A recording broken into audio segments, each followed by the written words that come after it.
All right. Hi, everyone. Welcome to the Finding Nemo edition of Truth in Tech, show where we go over the week's most interesting tech stories and sometimes some stories that are only tangentially technical. So Nemo is the name of the winter storm that's hitting Boston right now. It's actually snowing quite a bit. And the Weather Channel announced that they were starting to name snowstorms as well as hurricanes. So they said it's easier for people to relate and remember and be able to follow it on social media. So people can just hashtag the name of the storms. And it's easier to keep them updated. And so the name of this one is Nemo. And they said the reasoning behind it or their way of naming the winter storms are names with attitude is their criteria. Names with attitude. So that's why they would choose Nemo, right? He's too old, isn't he, fish? I mean, it does make sense that they want it to be more searchable and hashtagable. I hadn't even realized that they didn't name storms or didn't name winter storms before. Yeah. So, now they're putting out names. They have a whole names list of possible ones like Draco and Oh my god. Apparently Draco? Animated characters or fictional characters. Harry Potter. Yeah. All right. Cool. Let's see. Well, what else is going? What's going on? Else is going on in Boston besides all the snow? Oh yes. Okay. So an actual tech story was that Twitter bought Bluefin Analytics for $100 million. It's a lot of money. Yes. So let's see. So this is the MIT lab now has been at the forefront of social TV analytics since it was founded in 2008. Mm-hmm. And so this is the second Kendall Square-based analytics company Twitter has acquired within the span of a week. I know, it's crazy. They bought, I think, Crashlytics, late last week. I think Bluefin, we had the head of their engineering speak at the Boston Hadoop meetup last year. And they do really cool Twitter data analysis. And basically the purpose is just to count social media, TV mentions on social media, and use it as a prediction of audience engagement. Because people now are more about engagement than just pure numbers. So it's a sensible buy, I think. And sentiment, do they measure positive and negative sentiment? Yeah, I don't know. It's just a much deeper way of calculating who's actually watching shows. So smart buy, I think. And they're staying in Cambridge. Bluefin is, so that's good. Keeping it in Boston, yeah. Well, Boston has a very big tech scene, so I think that's smart and nice. Totally. Good for making relationships. Yeah. I agree. How's New York? So nothing. I didn't really have a big story for New York this week, but I did see that Makerbot, which is one of the two big 3D printing companies here, is now holding 3D printing classes in their Soho shop. So you can if you don't have your own 3D printer, which not many people do, you can learn how to test out theirs, and they're having a class on making 3D Valentines next week on the 10th.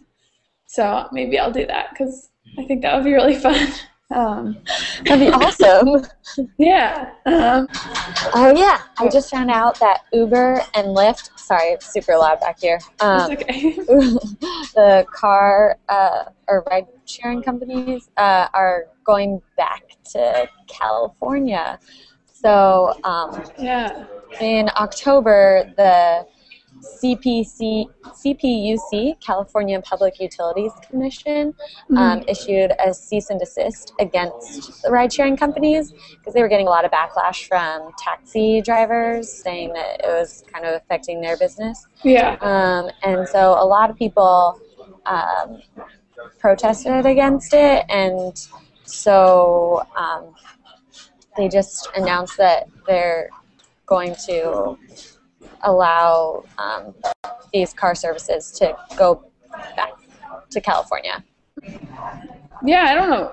Uber has an interesting tactic that a lot of companies are now following, like Aereo, where they do something that is illegal and wait and get their service out, and then wait for the government to come forward and say you can't do that. And by that time, they already have like a big user base who's going to complain, and so they get in kind of like by forcing the back door. And it's worked so far. Because they won it. They won their battles in D.C. and Boston too, and New York. So it's an aggressive tactic, but kind of a smart one, I guess, if you have the push behind it.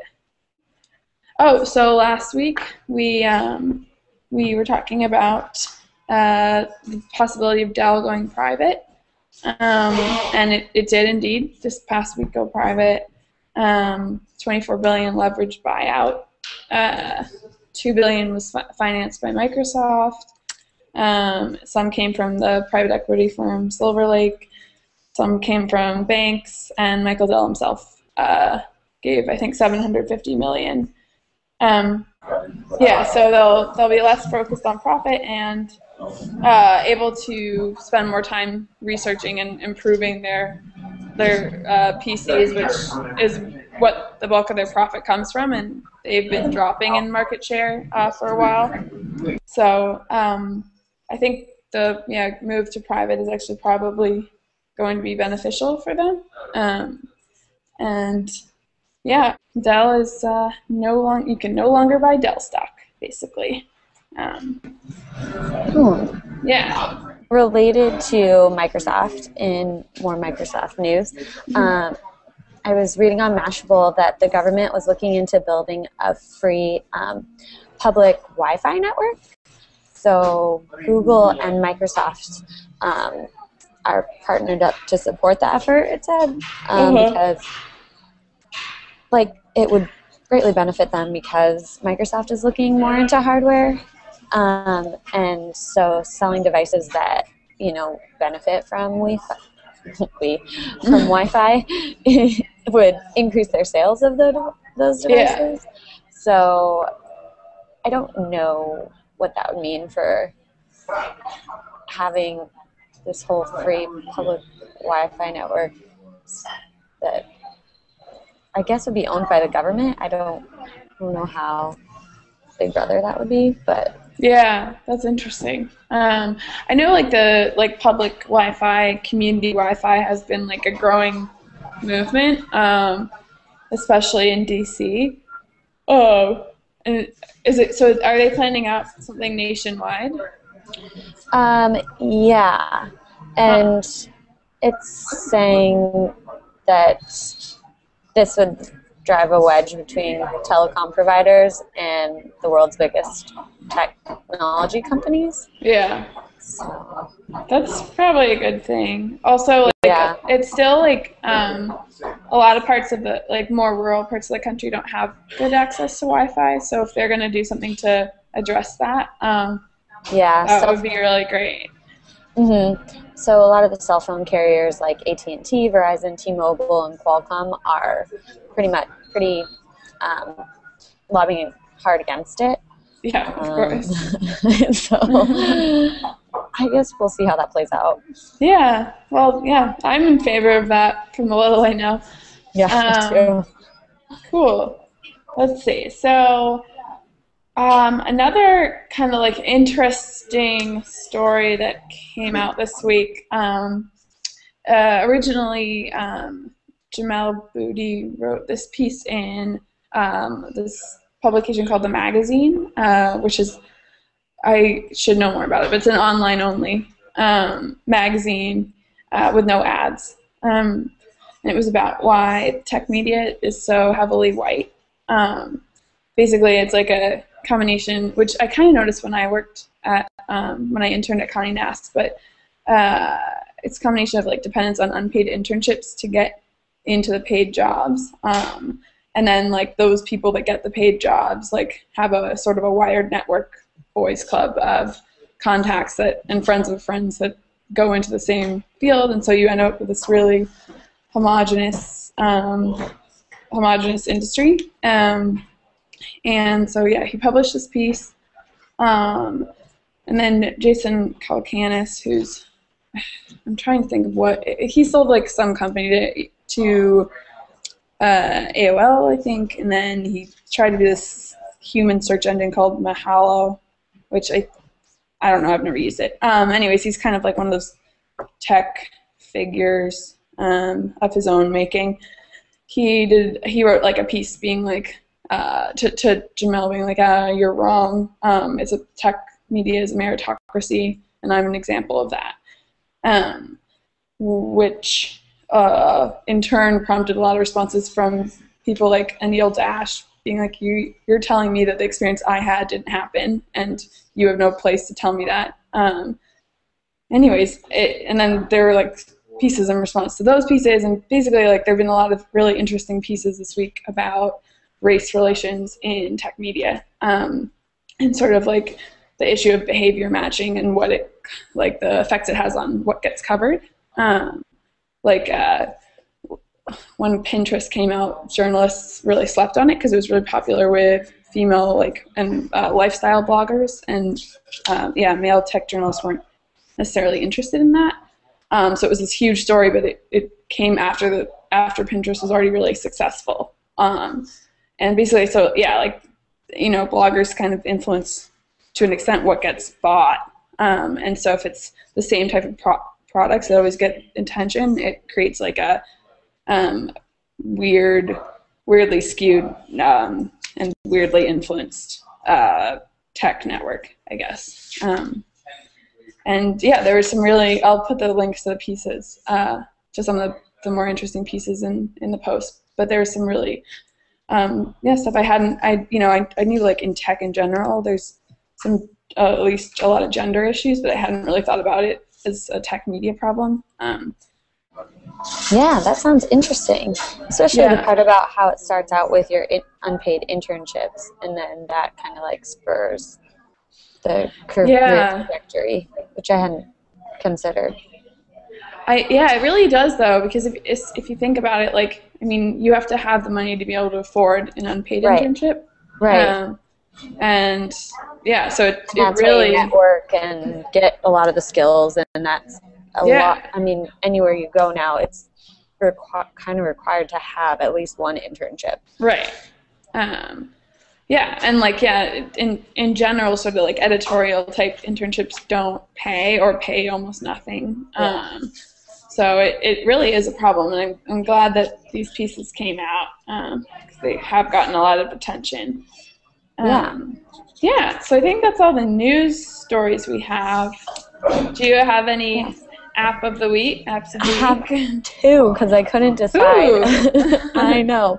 Well, one is pertinent to Valentine's Day coming up next week, and the other is just awesome because I have a terrible time deciding, and so there's this app called Seesaw, which it's basically co-tweet founders. Okay, so anyway, Seesaw. So basically, it's an app that you can like take a picture of, say, an outfit you're wearing, and then have your friends vote on it if they like it or not. Okay. Or if you're going into a store and you can't decide which purse to buy, then you can take a picture of both of the purses, and then they can vote on which one they like better. So basically, it's like side-by-side comparison of something like, where should I go, or which wallpaper should I choose, and then your friends get to vote on it, and so then nice. Yeah, it's pretty cool. I mean, I feel like you could already do that with text messages. But yeah, but the interface is pretty interesting. All right, so cool. I like that one. Yeah. So for people that need help making decisions, there you go. And then for Valentine's Day coming up, there's this really creepy app called Tinder. Have you heard of it before? No. Okay.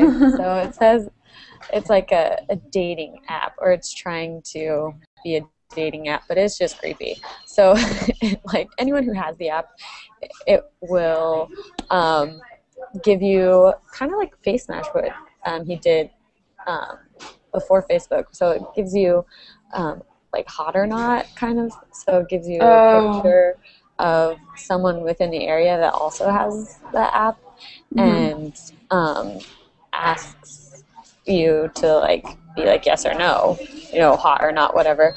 And then if you say yes and the other person says yes, then it will like match you up and tell you where they are, so you can go through the awkward like, hey, I found you on this app, so here's my number, which is weird. And so well, all right, so maybe that one doesn't have a full-fledged recommendation, but no, maybe maybe not so much. Okay, but it might be worth a try. Sure, why not? But this is the one I recommend. Yeah, that sounds neat. I'll check that out. Cool. All right, everyone. Well, thank you for joining us. And if you're in a hurricane-y or winter stormy area, good luck. I hope you weather it well, and we'll see you next week. Bye. Bye, guys.